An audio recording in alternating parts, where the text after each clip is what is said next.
Bonjour, bonjour, bonjour mes anglophobes. Bonjour, bonjour. Je suis dehors, hein. Bonjour, bonjour, bonjour mes anglophobes. Venez, venez, j'ai 20 minutes. 20 minutes, 20 minutes, 25 minutes. Allez, venez. Venez, venez, venez mes anglophobes. Je sors du boulot, hein. Je sors du boulot, je sors du boulot. Je me suis arrêté 5 minutes pour vous parler un peu. Je sors du boulot. On va faire comment? On va faire comment? C'est la vie. Il faut bosser, il faut s'en sortir. Il faut bosser, il faut bosser. Bonjour mes anglophobes. Bonjour, bonjour, bonjour. Je vais vous dire, raconter 2 ou 3 petits délires de notre narcissique pervers. Non, un seul délire. Je ne vais pas sortir 2, puisque je n'ai que 20 à 25 minutes. Le temps d'aller me poser et de retourner au boulot. Bonjour mes anglophobes, bonjour, bonjour, bonjour. Il fait beau, hein? Vous avez vu ça? C'est le retour des beaux jours à Monaco, je vous assure. C'est le retour, on a envie de rester dehors, de se mettre dehors, de danser, de s'amuser, de s'éclater, de jouir. Je vous assure. Il fait beau ici, il fait beau. Nous devons avoir au moins... Là, je pense que nous sommes peut-être à 10 hein, ou 15. Hein. Regardez, je suis en bras de chemise, je suis... Pas de soleil, pas de froid, rien, rien, rien. Il fait très, très, très beau. C'est-à-dire le soleil nous fait... Redonnez-vous une chance, mes anglophobes. Redonnez, accrochez-vous, sortez des griffes de ces gens. Sortez des griffes de ces gens qui vous ternissent, qui vous font vieillir. Sortez-vous de là. Vous voyez, même le soleil nous fait coucou. Même le soleil. Je sais qu'en Afrique, vous avez le soleil en permanence. Mais nous autres ici, quand il apparaît comme ça, le soleil, on dit Alléluia. Alléluia. Mes anglophobes. Venez, venez, venez, venez, venez, venez, venez. Oh, je ne sais pas si vous m'entendez. Je ne sais pas s'il y a quelqu'un. De toutes les façons, ce n'est pas grave. Moi, je suis comme d'habitude, je cours toujours après le temps. Hein. Donc, voilà. Alors, je tenais à vous parler un tout petit peu des délires. Je vais m'asseoir 5 minutes. Je tenais à vous parler des délires de notre Belzébuth. Hein. C'est sur... quelques temps que j'ai passé avec lui. À un certain moment, il a vu que j'ai tellement claqué, j'ai claqué les maisons, les machins et tout le reste. Il s'est dit, oula, cette femme, on ne sait jamais, qu'est-ce que je fais? Comment je fais pour lui prendre tout ce qu'elle est en train d'investir là? Enfin, surtout qu'il a toujours eu des démons autour de lui pour lui donner des conseils. Hein. Je vous assure, il a toujours eu des gens autour de lui pour lui donner des conseils, donc... Et en général, ce qui est clair, ça se voit que toutes les personnes qui lui donnaient des conseils, c'était des faux. C'était des faux amis, des faux frères, des faux cousins et tout le reste. Des fausses maîtresses qui lui disaient, ah, qu'apprendre, lui fait ceci. Au lieu de lui dire, aménage, manage la poule aux œufs d'or, protège la poule aux œufs d'or, bichonne la poule aux œufs d'or. On lui disait, allez, pose tel acte. Pose tel acte, prends-lui ceci, elle ne vaut pas la peine, elle n'en vaut pas la peine, c'est ceci, c'est cela. Et au passage, mes anglophobes, j'ai jamais dit à qui que ce soit que j'étais une jeune fille. J'ai jamais dit à qui que ce soit que j'étais une jeunette. Et je vous assure, il m'était demandé de choisir entre ma vie de jeune fille de 25-30 ans et ma vie d'aujourd'hui, je vous assure que celle d'aujourd'hui vaut 100 000 fois mieux. Elle vaut 10 millions de fois plus que ma vie de jeune fille. Parce que vous, les petites jeunettes de 30, 40 ans là, qui passez votre temps à me raconter du n'importe quoi, à me dire que pauvre vieille chouette, à me dire que pauvre ceci, cela, entre vous et moi, qui est plus pauvre?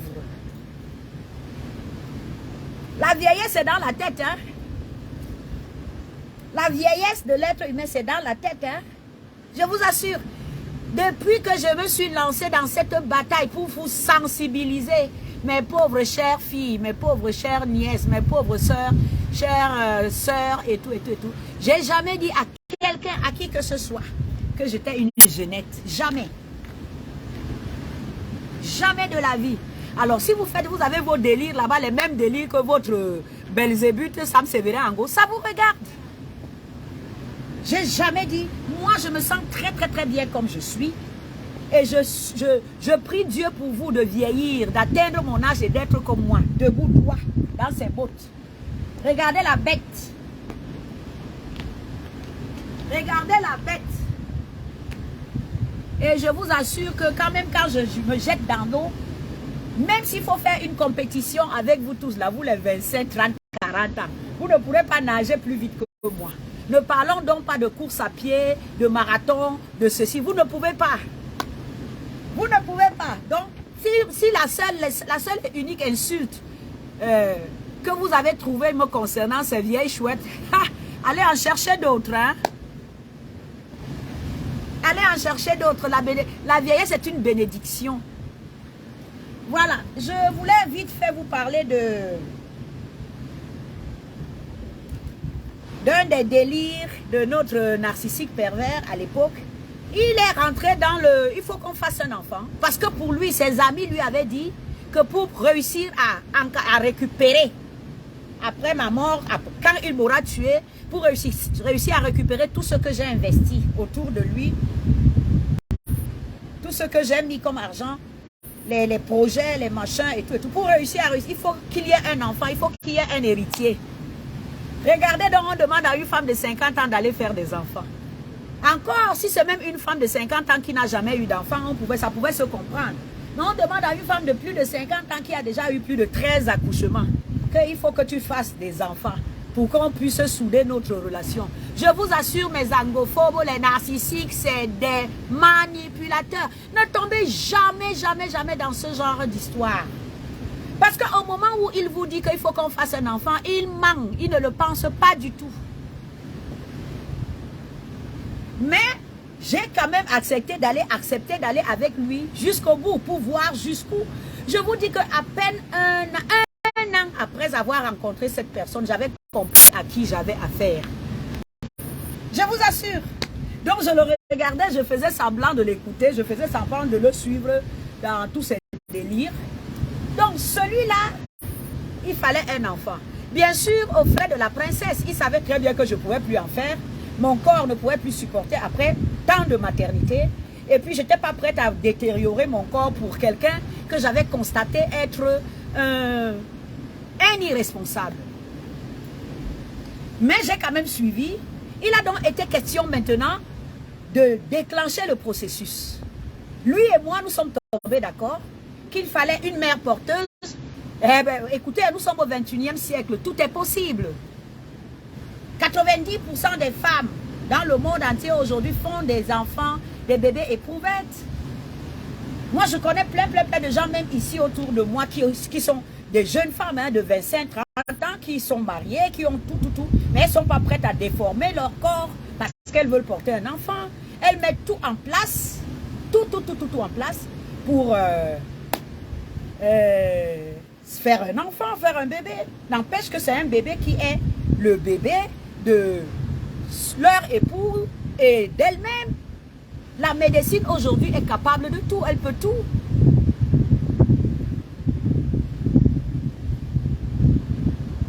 Ça, c'est une histoire il y a 3 ans, hein, je crois. Donc, j'ai suivi le narcissique. J'ai dit, aïe, j'ai l'impression que je vais avoir un problème de connexion, mes angophobes. Aïe. Bon, que le ciel ait pitié de nous pour que je finisse ce direct. Parce que j'ai l'impression que ça commence à se couper. Parce que je suis à la frontière. Je suis à la frontière ici, je ne sais pas comment vous expliquer. Là, je suis un tout petit peu vers le bas, vers Cap d'Aille, Monaco, un peu plus haut. C'est vraiment le trottoir. Hein? Ici, ça, c'est le chemin des douaniers. Je ne sais pas si de temps en temps, vous voyez les gens passer. Je vais vous montrer tout à l'heure. Ça s'appelle le chemin des douaniers. Le chemin des douaniers, ça dit, ils l'ont appelé comme ça parce qu'à l'époque, les... Bonjour, madame. À l'époque, comment on les appelle? Les pirates. Les contrebandiers, merci madame, merci beaucoup. Les contrebandiers, quand les bateaux arrivaient, C'est-à-dire, ils sautaient par là, c'était la brousse, la forêt.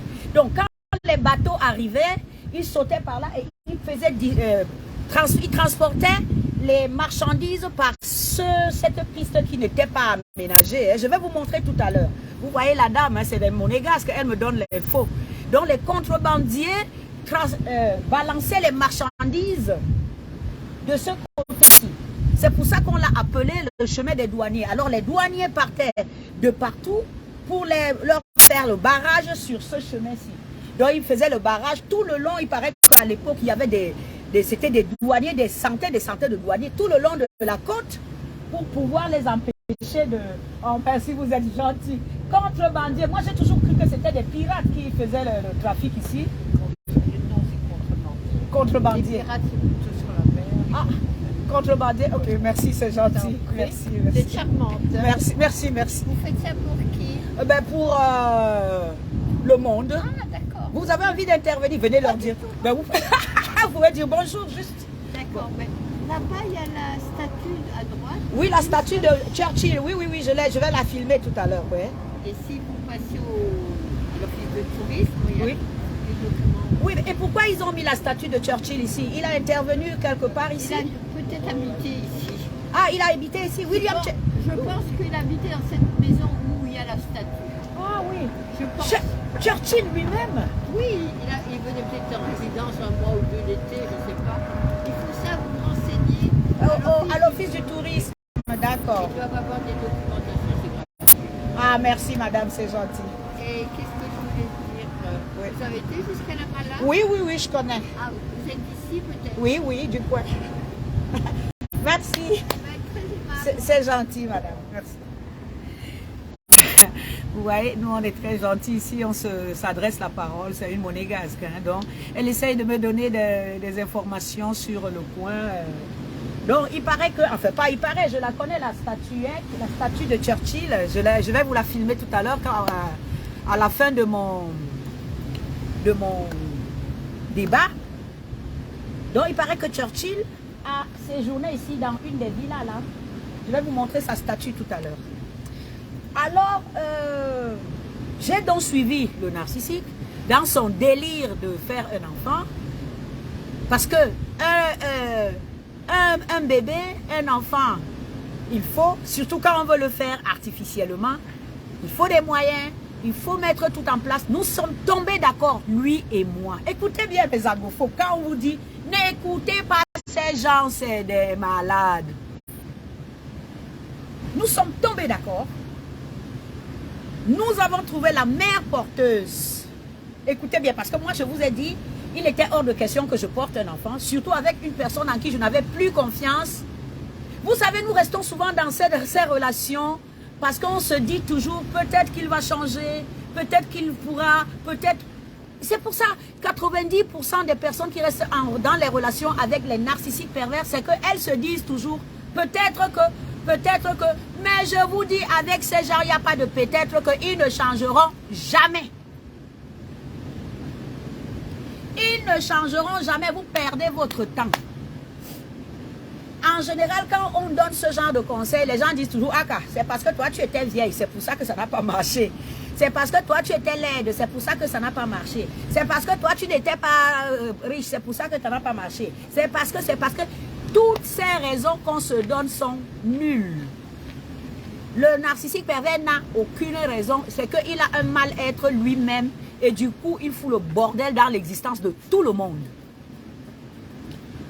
De tout le monde, mes angophobes, je vous assure. Hein, ne perdez pas votre temps. Mais si vous avez du temps à perdre, allez-y, perdez le temps avec lui. Si vous avez du temps à perdre, en espérant que tout le temps que vous allez perdre avec lui, le moment venu, vous serez debout. À un certain âge, vous serez debout et en mesure d'avancer et d'y croire encore, comme moi. Parce que c'est pas tout. Je vous dis que je suis la victime vivante de ce type. Il n'y en a pas beaucoup qui sont vivantes. Hein. Il n'y en a pas beaucoup qui sont lucides comme moi. Il y en a qui sont dans les asiles de fous. Hein. Je vous dis.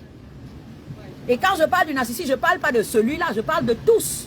Quand ils ont réussi à vous pressuriser, il ne reste plus rien. Regardez l'orange.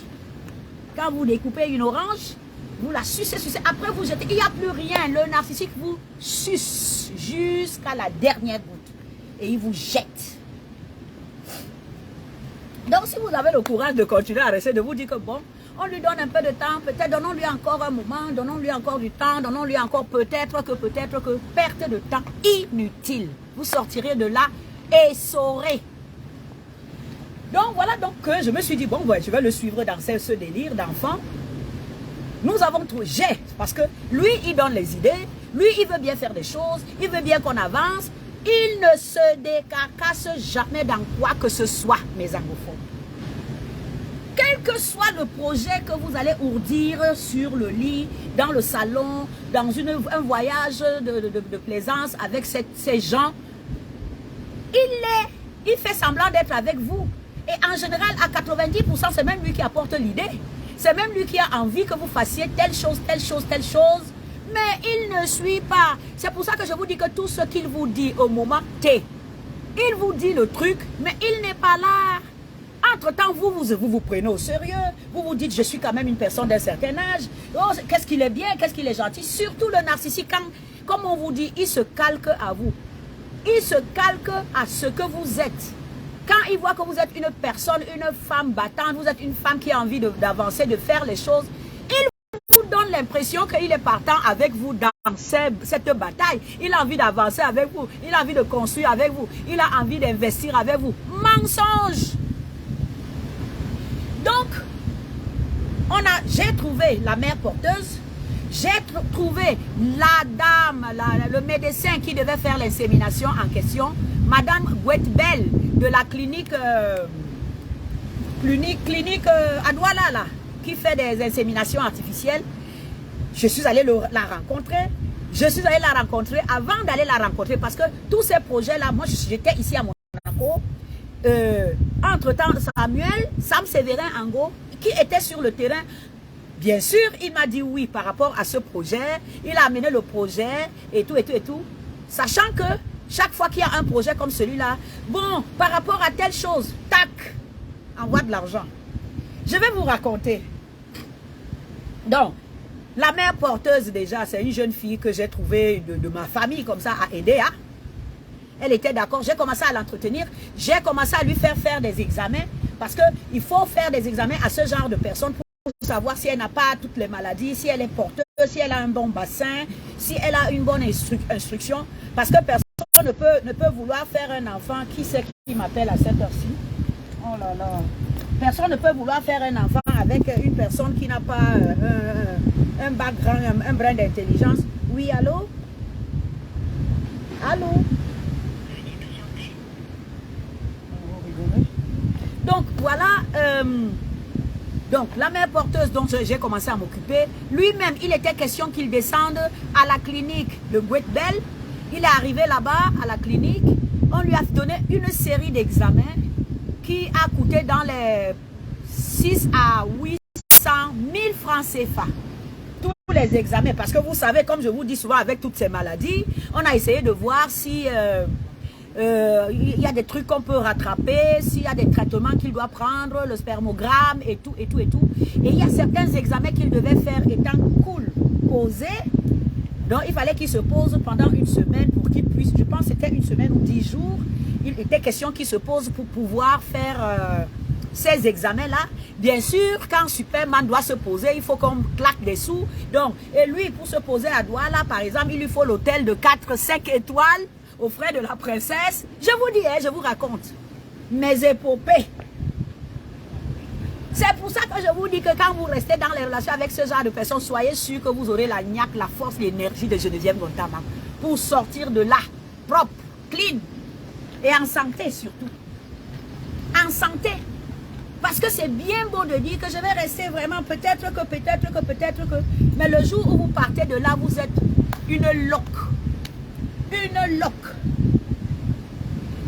Donc, on a fait faire, je vous dis, on a tout fait. Il était question que moi-même je descende donc maintenant pour venir, pour voir si on peut enlever les ovocytes à mon niveau et tout, me faire des examens. Moi, j'avais déjà fait beaucoup d'examens ici en Europe. J'avais déjà fait énormément d'examens ici en Europe et tout. Donc, il était question maintenant de venir voir le docteur Gouette-Belle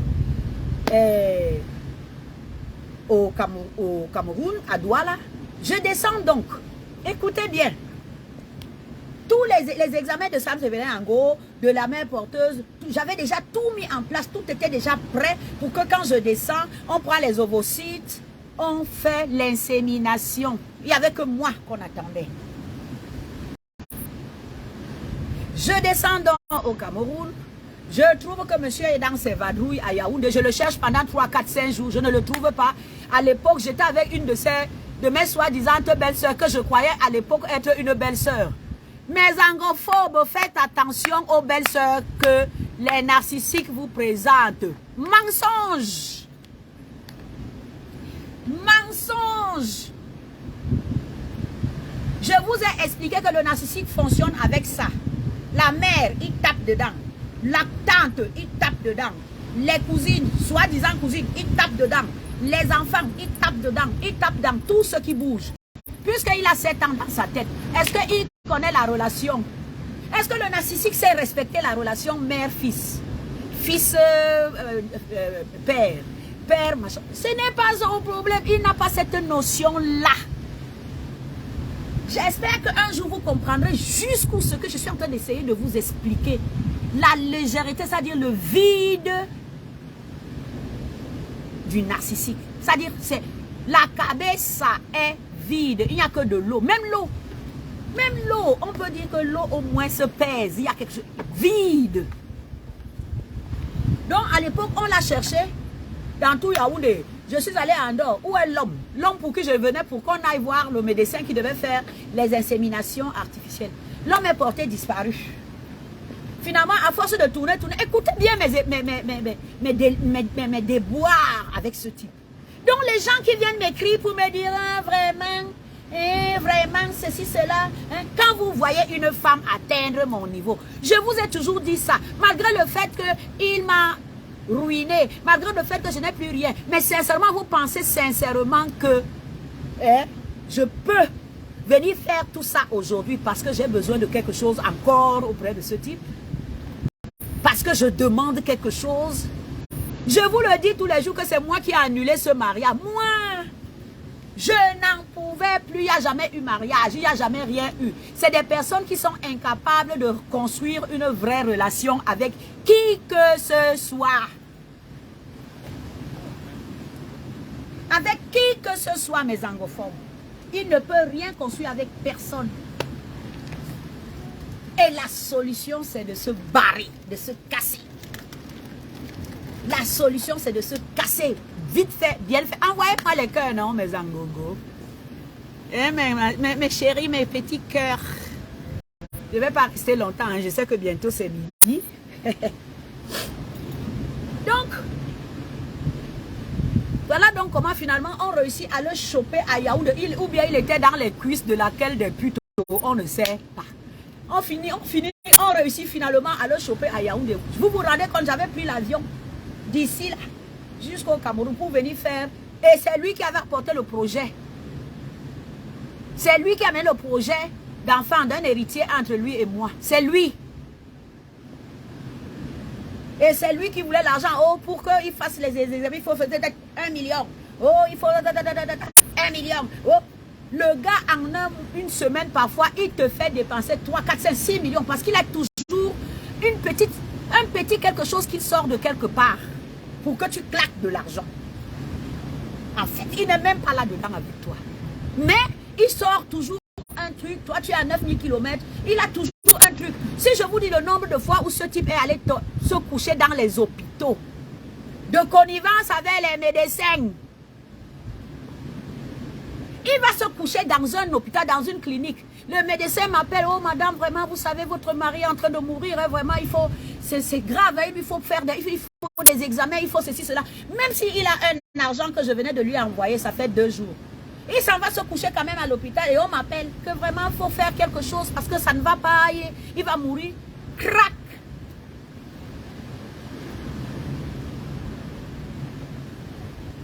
Donc, me voici qui vadrouille au Cameroun. Je suis venu pour faire les inséminations que le malade a déclenché lui-même. portée disparue. Finalement, sa cousine même, soi-disant cousine entre guillemets, le cherche partout. Eh, vraiment, mon frère, toi, tu es même comment? Est-ce que c'est normal? Nous voici, on te cherche partout et tout et tout. À l'époque, je lui avais pris une location vers le quartier qu'on appelle Nkolda. J'avais pris une location là-bas 1 an. C'est moi qui paie un appartement de luxe, mes angophobes. Où il avait installé sa vieille pute de Gosson, Audrey. La femme de l'autre avec qui il a fait le bébé 666. Le bébé du péché. Je vais vous... J'y viens. Quand vous entendez qu'il a fait l'enfant, je vous raconte ça, je vais finir. Vous comprenez, vous allez comprendre dans l'histoire du bébé 666 là. De Audrey Gosson. Qu'il a installé dans mes maisons, dans mes lits, dans mes voitures, dans mes argents, dans tout. Le bébé de 666, le bébé du péché que quelqu'un d'autre, Jean-Juste Essoba, du trésor à 100 000 en train de lever. Quand on vous dit qu'il y a la sorcellerie, Satan est fort. J'arrive. Donc, voilà alors, il accepte en fait, parce que dans tout ça, on va douiller. C'est moi qui prends la location, hein. C'est moi qui loue un appartement à Nkolda. J'ai payé 1 an. Je ne peux même pas entrer dedans parce que la fille, elle est installée. Voilà donc comment finalement sa cousine en question qui s'appelle Biben. Une autre. Je vous dis, je vous raconterai, j'ai des choses comme ça. Je vous dis que j'ai les épopées comme ça. Vous savez, c'est vous qui allez vous fatiguer de moi. Moi, je suis là. Hein. J'ai demandé au barbu de me donner 290 ans sur la terre. Même vos arrière petits-enfants vont me trouver. Je serai là en train de leur raconter. Parce que si je ne suis pas morte dans cette histoire, dans cette relation avec ce type, c'est que le barbu me réserve quelque chose. Le barbu m'a maintenu en vie pour que je venge et que je raconte qui est cet homme, qui sont les narcissiques. Si je peux en sauver parmi vous, que j'en sauve. Si je peux réussir à conscientiser certains d'entre vous, que je le fasse.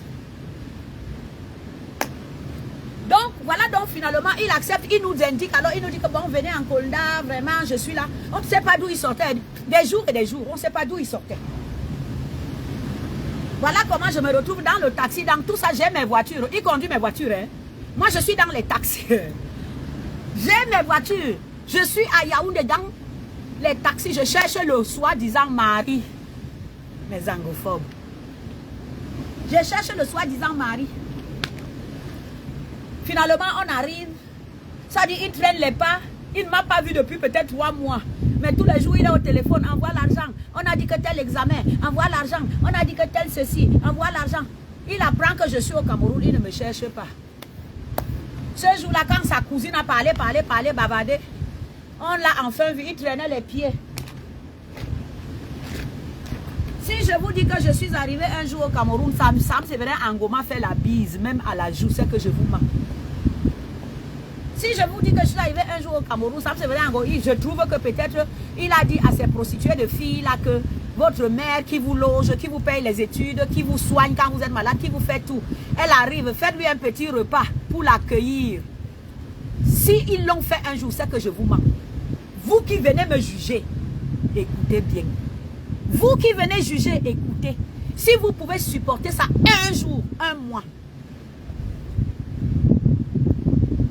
Donc, ils traînent les pas et tout, et tout, et tout. Donc, on nous a donné, on s'est retrouvé en train de dormir sur un matelas par terre.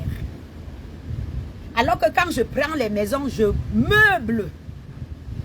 Je mets tout dans la maison. Avant que je ne parte de rentrer sur le Monaco à l'époque, j'avais meublé, j'avais pris à la maison un appartement de luxe, mes angophobes. Je pense que cette maison, je l'avais prise, elle était ici à 175 000 francs ou 200 000 francs le mois. J'ai payé 1 an. J'avais meublé. Dès que j'ai le dos tourné, il ramasse les lits, il ramasse les casseroles, ou bien il donne au bordel, ou bien les filles qui viennent, c'est elles qui viennent voler, ou bien c'est comment. Chaque fois que je reviens, je trouve toujours qu'il n'y a rien. Voilà ma vie. Il a traîné le pas, on a même dormi affamé. Je pense que sa cousine et moi, on a envoyé peut-être les enfants nous acheter un poisson maquereau braisé en route. Vous vous rendez compte à quelle allure ce type me claquait les sous. Ils ne se gênent pas à dire que cette femme est arrivée. Faites un repas. Ou bien ils courent, ils montent de ça avec mes véhicules qui démarrent la voiture. Et tout ça, on avait rendez-vous à Douala le lendemain. Donc on a réussi à le choper la veille du jour où la dame de l'insémination nous attendait. On a réussi à le choper ce jour-là. Donc, on a déjà dormi affamé avec les petits maquereaux dans le ventre. Je ne sais même pas, je crois que j'ai dormi sur le même matelas que ma belle. Mariée, d'après ce que vous me dites, mariée. C'est pour ça que je suis fière d'avoir annulé cette mascarade, mes angophobes. Je suis heureuse de lui avoir fait ça à l'envers. Ango n'a pas vu venir cette histoire, il peut devenir fou. Il se baladait avec l'acte de mariage en poste. Et Mingawam. Écoutez, j'arrive, je ne trouve pas le mari. Je suis Minga à l'ombre moini, et Minga à l'ombre billet, et Minga à l'ombre conteneur, et Minga à l'ombre bien bisse, et Minga à siebor, mais c'est un gouma nam, un gouma, benya, bedibon, mama siebor, besse, ababajambama. Mama sie, men timi bobasso, men bon ngim famille, ngim village. Mais quand moi-même j'arrive, le gars est porté disparu. Donc, je ne vais pas tirer. Je vous raconte l'histoire du bébé. L'insémination qu'il a amené, c'était son idée. Donc, on dort sur le matelas avec ma belle-sœur. Et il est question qu'on prenne la route très tôt. Il est question qu'on prenne la route très tôt pour Douala. Parce que la dame, la gynécologue nous attendait, je crois, vers 11 h. Donc il était question, surtout que c'est lui qui conduisait mes voitures. Moi, je ne pouvais même pas. Mes angophobes. Le jour se lève, vers 5 h du matin, ma belle-sœur et moi, sa cousine, hein, comme je vous dis, les cousines, oh, Dieu est témoin. Je n'ai pas vu les relations dedans. Je n'ai pas vu. J'ai beau tourner, même au village là-bas, chercher la relation familiale. Puisque cette cousine en question, si je vous dis qu'elle fait partie de mes grands ennemis aujourd'hui, mes grandes, c'est-à-dire les premières qui disent tu es là. C'est pour ça que je vous ai dit au début de ce débat, au début de ce direct, attention aux belles-sœurs des narcissiques perverses. Attention à leurs amis, parce qu'on vous présente toujours que c'est mon ami. C'est ma copine, c'est une amie, c'est une relation, c'est une collègue. Mensonge. Mensonge. Quand vous entendez souvent que parfois vous voyez quelqu'un, tu arrives là avec ta gentillesse et tout, un jour on apprend que tu es morte. Les amis, là, les gens là que le narcissique vous présente, 90% ce sont ces relations de sexe. Voilà donc comment 5 h du matin on se prépare. Une maison dans laquelle quand j'installe souvent ce type, les serviettes. C'est-à-dire quand vous entrez dans la salle de bain, les serviettes c'est des lots et des lots. Les savons c'est des cartons et des cartons. Les gels douche c'est des cartons. Bref, vous savez comment nous qui vivons en Europe, quand on arrive, quand on veut s'installer. Nous sommes entrés à la salle de bain, il n'y avait même pas une serviette, même pas le papier cul. Enfin, pardon Facebook, même pas le papier machin hygiénique. Rien. Dans la crasse, la boue, les asticots, mes angophobes. Les asticots dans la maison de Trouy, dans la villa, l'appartement de luxe de Trouy. Venez voir là où ce type vit. Même les filles qui viennent souvent vivre avec lui, ou bien il les ramasse à la poubelle. Les asticots dans la salle de bain. Les petits trucs là, nous les bassins, on appelle ça rignettes. Non pas les rignettes. Si c'est quoi, rignerie, si c'est rignerie, les petits trucs noirs dans l'eau qui stagne là. Hey! Hey! On a réussi quand même à se faire une petite toilette. On s'en va maintenant réveiller monsieur, on sait qu'il a dormi avec qui là-bas. On sait qu'il a dormi avec qui. On s'en va le réveiller. Moi, madame, moi dans ma maison, moi mariée, je viens de Monaco par avion, je paye tout. Monsieur dort seul, je dors avec la cousine. Écoutez mes épopées. Écoutez mes déboires. Je vous ai dit que des histoires comme ça, j'en ai 10 000. Comment voulez-vous que les autres qu'on a enterrés ne meurent pas? Si tu n'es pas solide, tu ne restes pas debout. Si tu n'es pas forte, tu ne tiens pas avec ce genre de personnage.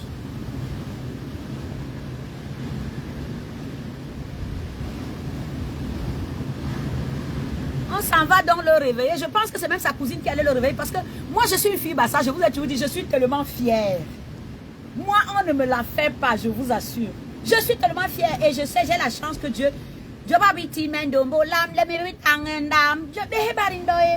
m'a donné la chance que je suis une belle femme, mes angophobes. Je ne me jette pas les fesses, je ne me fais pas gras, un peu comme on dit, mais je sais que je suis née belle. Regardez une femme, 13 gosses. Il n'y a pas eu des jumeaux dedans, 13 gosses. Regardez comment je suis debout. Vous venez maintenant, 20 ans, vous venez courir avec moi, je cours plus vite que vous. Vous voulez nager, je nage plus vite que vous. Vous voulez faire même l'amour. La façon dont je vais prendre votre mari de 25 ans, vous allez vous demander que, eh Dieu, la femme, si elle boit seulement quoi? Moi que vous voyez là, debout. Donc je suis née belle, puissante.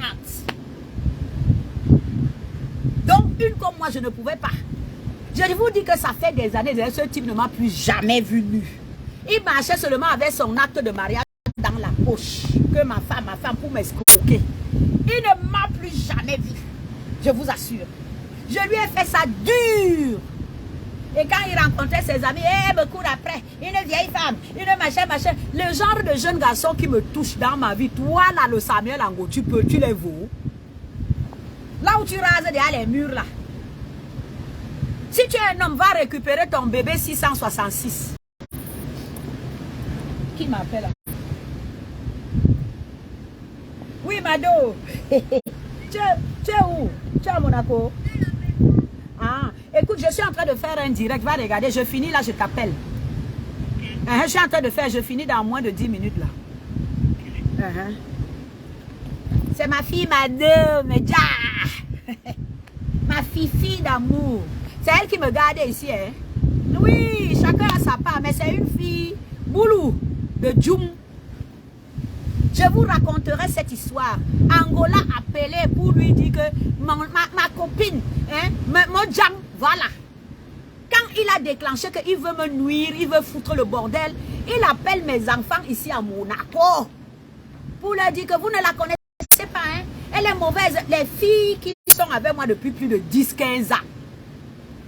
Il les appelle pour me saquer. Les filles qui vivent chez moi comme si, ça dit nous vivons ici comme, je ne sais pas, comme ça. Il appelle Mado pour lui dire, oh, cette femme, tu ne la connais pas. Machin Mado lui a dit, tu parles de qui? Tout le temps, il appelait Mado pour lui dire des méchancetés sur moi. Il lui a dit quoi? Tu parles de notre maman, je n'ai que nous tous nous connaissons ici. Ou bien d'une autre. Tu délires. Mado lui dit qu'elle seule, elle seule a envoyé combien de centaines de millions. Que quand il fallait envoyer l'argent en Ango, elle fait partie des gens que j'utilisais pour envoyer les dos, mes angophobes. Mado lui a dit que tu penses que tu as ruiné cette pauvre maman. Maintenant tu crois que tu veux la toucher psychologiquement. Tu manques. Tu manques. Mado fait partie des gens à qui Samuel Ango a envoyé mes sex tapes. Mon corps nu. Je vous dis, ça c'est next. Ce sera une autre histoire. Donc, voilà donc comment on se retrouve en train de secouer monsieur. On fait comment? On doit aller sur le doigt là. Tu dois aller donner le sperme. Il était question qu'il a donné son sperme. Puisque je descendais, on descendait ensemble. Il devait aller donner le sperme. Moi, je donne les ovocytes. Écoutez l'histoire. Le gars a dit qu'il ne voyage plus. Le gars a dit qu'il ne voyage plus. Tu ne voyages plus, pourquoi? Oh, moi, les histoires de ces enfants artificiels là, vraiment, je n'en veux pas. Parce que quelqu'un m'a dit, mes amis m'ont dit que c'est les enfants de Satan. Il ne faut pas faire ce genre de choses. Vraiment. Moi, je vais te trouver quelqu'un. Je vais trouver quelqu'un qui va faire, avec qui je vais coucher, qui va nous faire un enfant. Tu vas reconnaître. je vous parle alors du bébé 666. Voilà donc l'arrivée du bébé 666 de Audrey Ngosson. Donc elle était derrière. Les filles qui viennent foutre le bordel dans les vies des gens. Elle était derrière là que c'est elle, elle va porter là. Ils avaient trouvé une folle, non, qu'ils allaient escroquer à vie, ad vitam aeternam. Donc elle a donné son ventre, elle a écarté ses fesses, le gars a mis le bébé et tout. Voilà donc la genèse du bébé 666 de Audrey Ngosson.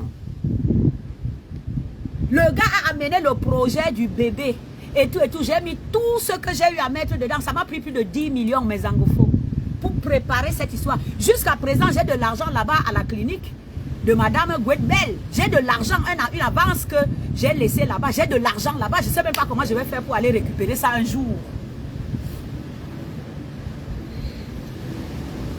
C'est pour ça que je vous dis que n'entrez jamais dans quelque projet que ce soit avec ces gens. Ils ne sont pas là avec vous. Ils ne sont pas là avec vous. Vous perdez votre temps.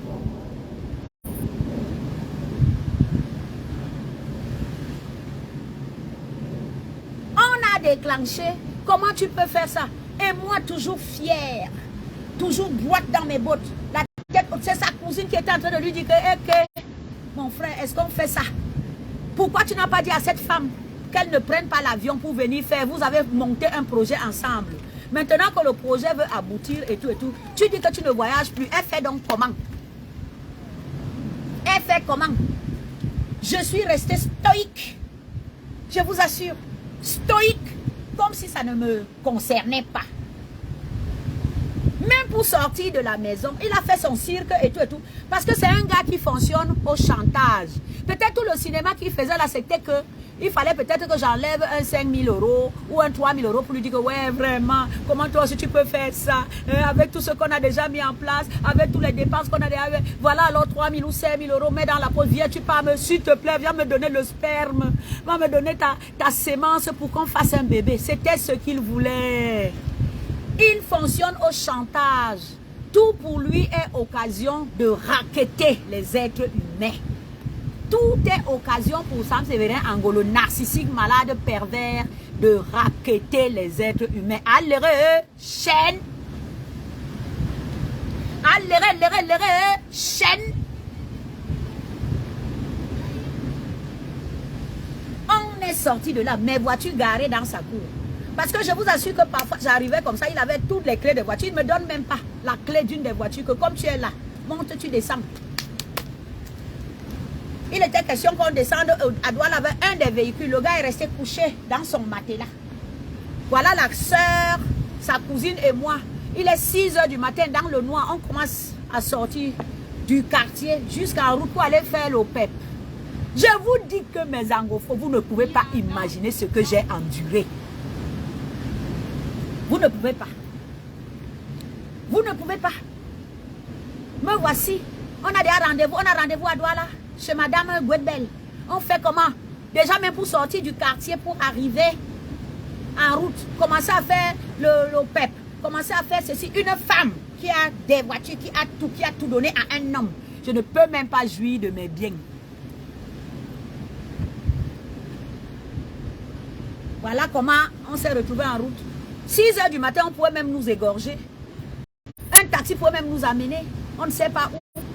Voilà comment on s'est retrouvé dans un vieux taxi. Il dit à sa fille, une de ses prostituées de filles, l'aînée, là qu'on appelle aussi Audrey Bilard, que j'ai ramassé dans un bordel en Vogada, où on s'envoyait en l'air avec elle pour 200, 300 francs CFA.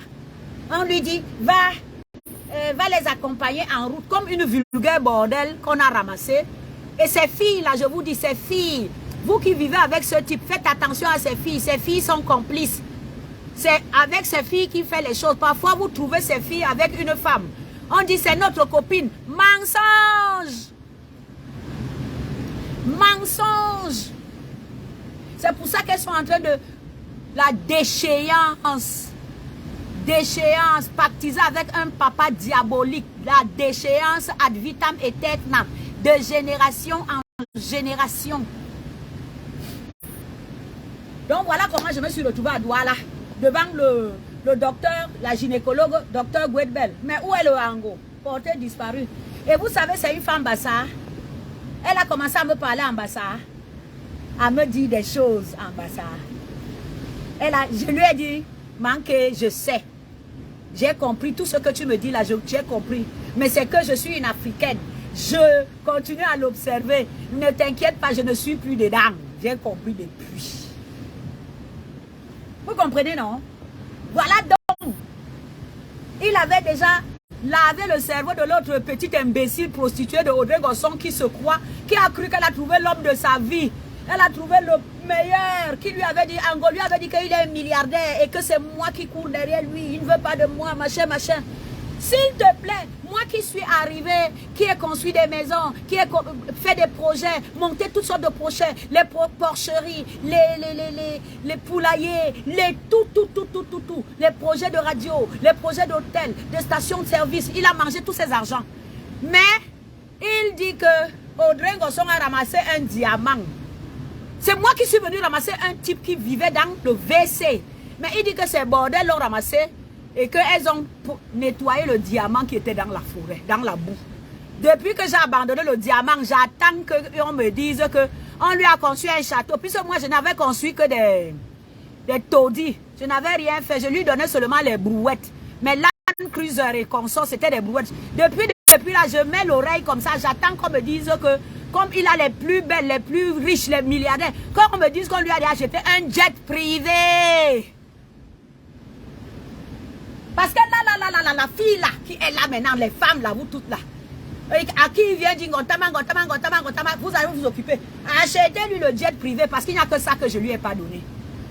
Et je lui ai pas donné le jet privé parce que quand je me suis rendu compte que toutes mes grosses choses, c'est les putes qui conduisaient mes grosses voitures. Et il faut être bête jusqu'à où? C'est pour ça que je lui ai pas donné le jet privé. Je vous ai donné. Cadeau. Ça fait des années que j'ai abandonné. Mais je ne vois rien haut.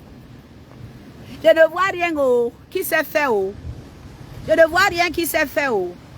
Je continue à attendre que vous, les grandes dames, les plus riches, les plus ceci, qui le trouvaient magnifique et tout, que vous lui achetez le jet privé, cher voisin. Cher voisin. Non, chère voisine, vous êtes entré dans un jet privé. Chère voisine, je suis en train de vous emmener là où il y a la statue de Churchill. Vous voyez, Churchill, il a habité ici, hein, je vais vous montrer. J'ai déjà fini, mes angophobes, je vous embrasse, il est midi, je m'en vais au boulot. Ouais, je m'avais gagné ma pitance, vous avez vu ça? Regardez la mer comme elle est belle. Je vous amène juste là où il y a... Ça, c'est le chemin des douaniers, hein, vous voyez? C'est le chemin des douaniers parce qu'après, ils l'ont... Après, ils l'ont... Oh là! Après, ils l'ont aménagé, vous voyez? Mais c'était vraiment une piste, hein? C'était une vraie piste. Donc, les gens viennent marcher. C'est une piste qu'ils ont aménagée. Pardon. Qu'ils ont aménagée et... Voilà. Je pense que ça doit faire 3,5 km. Aller-retour jusqu'au bout là-bas, vous avez pour 6 km ou 7 km. Donc, en général, c'est ici que je viens souvent faire du sport. Alors, je vous montre juste la statue de Churchill. Je pense que vous savez qui est Churchill. C'était un président des États-Unis, je crois. Donc, ça, c'est sa villa. Ici, là, vous voyez les villas. Ça, c'est les grandes villas. Hein. Tout ça, c'est pour une seule personne. Donc, d'après ce que la monégasque m'a dit, je pense que ça, c'était la villa de Churchill. Voilà, le voilà. Le voilà, le Churchill. Donc, il a séjourné ici. Voilà. Je ne sais pas si vous voyez. Alors, je vous montre le truc. Il y a une inscription là. Sir Winston Churchill, 1874-1965. Premier ministre du gouvernement britannique de 1940 à 1945. Puis de 1951 à 1955. Maire honoraire de la commune de Cap d'Aille. Voilà.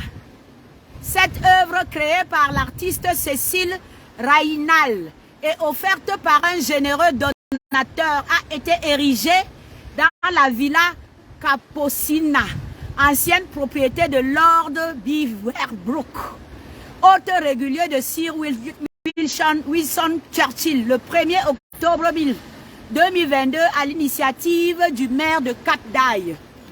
Excusez-moi. De Cap d'Aille. Excusez-moi. Donc, par décret du ministre de l'Intérieur du 13 septembre 1952, approuvant la délibération du conseil municipal. Voilà mes angophobes. Je viens de vous faire découvrir, visiter une œuvre d'art. Voilà. Voilà mes angophobes. Je vous remercie de m'avoir écouté. Merci beaucoup. Je vous embrasse. Merci pour les cœurs. Je suis désolée, je ne peux pas mettre quelque chose de la musique parce que il se fait tard. Il faut que j'aille. Il faut que j'aille travailler. Oh yo, oh yo. Oh yo. Oh yo.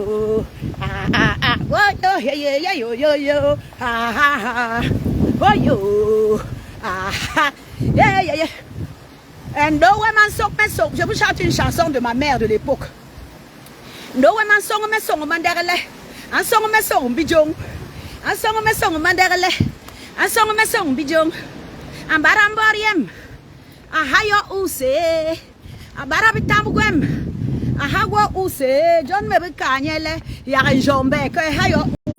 savez ce qu'on appelle jambé, non?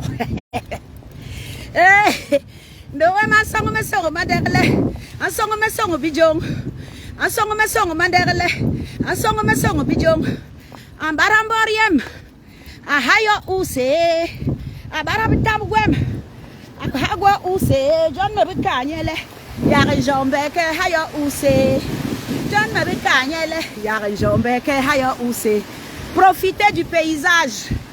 Profitez du paysage, mes angophobes. La main ma vie.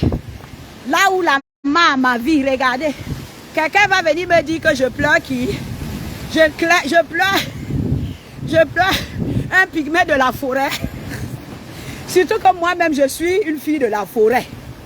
Moi-même, je suis une fille de la forêt avec des... Voilà, c'est que de temps en temps sur le chemin, il y a des endroits où ça ne capte pas. Je vais vers la voiture, hein. C'est pour ça. Je vous amène jusqu'à la voiture. Je ne vous ai jamais présenté mon véhicule. Enfin, un de mes véhicules ici. D'ailleurs, je n'ai même plus rien. Je suis ruinée. Voilà. Regardez. Regardez mes angophobes, comment la mer est belle. Regardez Monaco, comme c'est beau. Regardez Monaco. Regardez, oh. Regardez, oh. Voilà, là, on sort du chemin. Là, on sort du chemin des douaniers. Voilà. Aïe, aïe, aïe. Là, on sort du chemin des douaniers. Voilà. Je vous embrasse toutes. Je vous embrasse. À très bientôt. À très, très, très bientôt. À très bientôt. Allez.